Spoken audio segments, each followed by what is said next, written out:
मनपूर्वक शुभेच्छा देतो. या निमित्तानं देशभरामध्ये राज्यस्तरावर जे काही योजना सुरू आहे त्याचा उल्लेख माननीय प्रधानमंत्र्यांनी केलेला आहे, माननीय मुख्यमंत्री मोदींनी केलेला आहे. आपल्या अहिल्यानगरसाठी जनता समक्ष अतिशय समाधानाचं आहे. सर्व धरणं आपली जोर भरलेली आहेत आणि गायकवाडी धरण पूर्ण क्षमतेने भरल्यामुळे अनेक शेतकऱ्यांच्या मोठी चिंता होती की आता संपलेली आहे. पावसाचंही मला वाटतं साधारण सर्व दूराच्या जिल्ह्यामध्ये पाऊस आहे, पिकांची परिस्थिती समाधानकारक आहे. त्या ठिकाणी अपोजात आहे, परंतु बहुतांश जिल्ह्यामध्ये समाधानाचं वातावरण. कारण काही लोक मूळ गावाकडे राहत होते, नंतर ते लोक नोकरीनिमित्तानं शहरात गेली.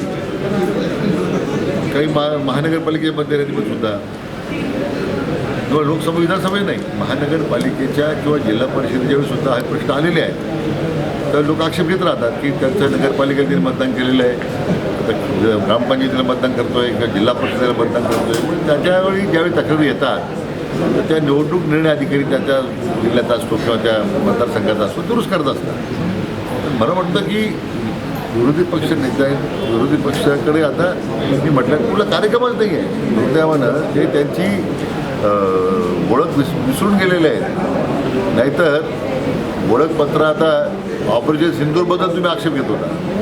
आता ऑपरेशन सिंदूरचं उत्तर जे आमच्या भारतीय हवाई दलाच्या प्रमुखानं किंवा सैन्य दलाच्या प्रमुखांना जे दिलेलं आहे, म्हणजे तुम्ही आपल्या जवानांची जी शौर्य आहे त्यांचं त्या ठिकाणी अभिनंदन करण्यापेक्षा तुम्ही ऑपरेशन सिंधूच्या हेतूबद्दल शंका घेता.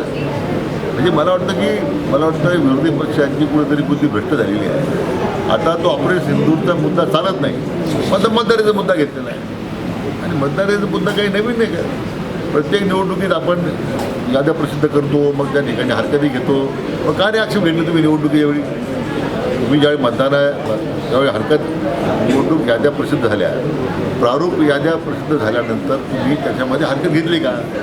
आणि हरकत घेतल्यानंतर तुमची हरकत नाकारलेली आहे, असं आहे का? आता मला वाटतं बरोबर खचून गेलेले विरोधी पक्ष आहे, त्यातून हे वैफल्यातून आरोप होतात.